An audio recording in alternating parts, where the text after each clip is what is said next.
안녕하세요, 원장님, 그리고 의료진 여러분. 오늘 해설에서는 매일 진료실에서 마주하시는 의료용 마약류, 이 정책들이 도대체 어떻게 돌아가고 있고 또 우리 병원과 환자를 어떻게 지켜줄 수 있는지 아주 속 시원하게 파헤쳐 보려고 합니다. 자, 바로 들어가 보시죠.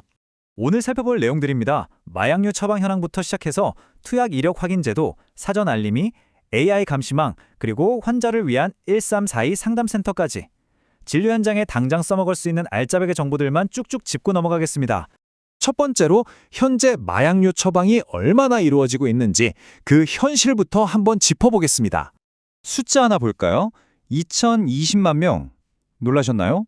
작년 한 해 동안 우리나라에서 의료용 마약류를 한 번이라도 처방받은 환자 수입니다. 그러니까 국민 10명 중 4명 꼴이죠. 최근 5년 동안 계속해서 늘고 있는데 현장에 계신 분들은 아마 피부로 느끼고 계실 겁니다. 여기서 잠깐 연령대별로 쪼개보면 꽤 흥미로운 결과가 나옵니다. 50대가 20.5%로 1위고요. 그 다음이 60대, 40대 순입니다. 합쳐보면 무려 59%.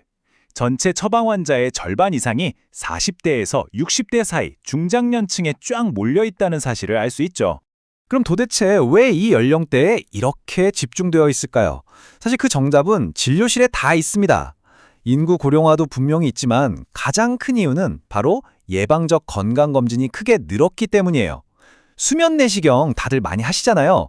이때 쓰이는 프로포폴이나 미다졸람 같은 마취제, 최면 진정제 처방이 확 늘어난 게 이 통계의 핵심 배경입니다. 자, 그럼 두 번째 파트. 이렇게 어마어마한 처방량을 관리하고 소위 말하는 의료 쇼핑을 막기 위한 투약 이력 확인 제도에 대해 알아보겠습니다. 이 부분은 달력에 꼭 표시해 두셔야 합니다. 정부가 투약 이력 확인을 단계적으로 의무화하고 있거든요. 이미 2024년에 펜타닐 패치가 의무화됐고요. 내년인 2025년에는 ADHD 치료제랑 식욕 억제제 확인이 권고됩니다. 그리고 진짜 중요한 건 바로 2026년입니다.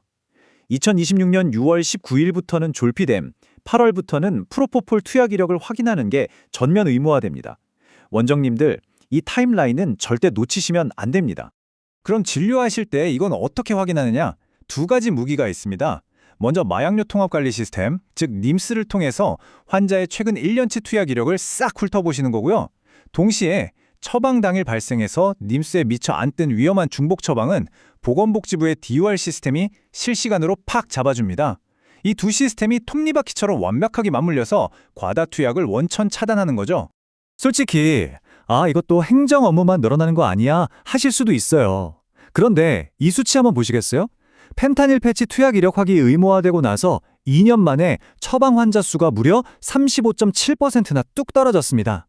이 제도가 불필요한 과다 처방과 중복 투약을 막는데 얼마나 확실한 효과가 있는지 딱 보여주는 엄청난 결과죠. 이어서 세 번째 파트, 의사들의 자발적 개선을 돕는 사전 알림이 제도입니다. 이 제도는 무작정 제재부터 하고 보는 게 절대 아닙니다. 오히려 선제적으로 의사 스스로 교정할 기회를 주는 아주 스마트한 시스템이죠. 정부의 안전사용 기준을 빗나간 처방 패턴이 감지되면요.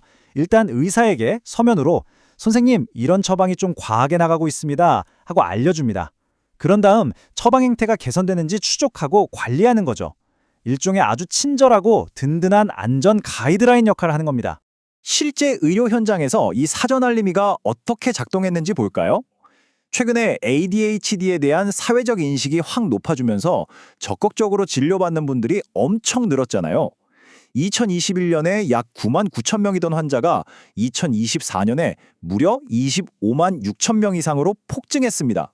메틸페니데이트 처방량도 1억 800만 정을 찍었고요. 진짜 무서운 속도였는데 다행히 이 사전 알림이 제도가 딱 브레이크를 걸어준 덕분에 그 가파르던 증가 속도가 눈에 띄게 둔화되는 성과를 거뒀습니다. 제대로 효과를 본 거죠. 네 번째로 넘어가 볼까요? 이번엔 눈에 보이지 않는 든든한 방패, AI 감시망 KNS에 대한 이야기입니다. 진료실에서 선생님들이 환자들 돌보시느라 정신 없으실 때 뒤에서는 이 KNAS가 24시간 풀가동되고 있습니다. 매년 쏟아지는 10억 건의 방대한 MIMS 데이터를 이 똑똑한 AI가 싹 다 분석하거든요. 그래서 마약류 오남용이나 불법 유통의 낌새라 보이면 귀신같이 찾아내고 사전에 싹 차단해버립니다. 극소수의 악의적인 케이스들 때문에 대다수 선량한 선생님들의 적법한 진료 환경이 훼손되지 않도록 든든하게 지켜주는 철벽 방어막입니다. 마지막 5번째 파트입니다. 마약류 중독 상담센터 1342에 대해 말씀드릴게요. 진료를 보시다가 이미 오남용이나 중독 문제로 깊은 수렁에 빠진 환자를 마주쳤을 때 참 난감하시죠? 이럴 때 선생님께서 당장 환자의 손에 쥐어줄 수 있는 가장 확실한 생명줄이 있습니다. 바로 1342 용기 한 걸음 마약류 상담센터입니다. 환자들에게 그냥 툭 던지듯 부담 없이 말씀해 주셔도 좋습니다. 언제 어디서든 국번 없이 1342로 전화하거나 카카오톡에서 채널 검색만 하면 된다고요? 365일 24시간 완전 익명으로 전문가 상담을 받을 수 있거든요. 환자분들에게 마약 중독은 절대 숨길 범죄가 아니라 전문가의 도움을 받으면 얼마든지 치료할 수 있는 질병이다. 이렇게 안심시켜 주시고 안전하게 연결해 주시는 것. 이게 바로 현장에 계신 우리 의료진이 할 수 있는 정말 중요하고 멋진 사명일 겁니다. 자, 오늘 새롭게 다가오는 마약류 정책의 핵심들을 쭉 훑어봤습니다. 어떻게 보셨나요? 사실 이런 시스템의 변화들이 진료를 옥죄는 규제가 절대 아닙니다. 오히려 선생님들께서 더 안전하고 당당하게 처방하실 수 있도록 돕는 튼튼한 무기죠. 오늘 살펴본 투약 이력 확인 의무화, 그리고 사전 알림이 제도를 당장 내일 진료부터 어떻게 적용해 보실 건가요? 환자의 안전을 지키는 깐깐한 처방, 그리고 1342라는 따뜻한 연결고리, 진료실 안에서 시작될 선생님들의 작지만 위대한 실천을 기대하면서 오늘 해설은 여기서 마무리하겠습니다. 끝까지 함께해 주셔서 감사합니다.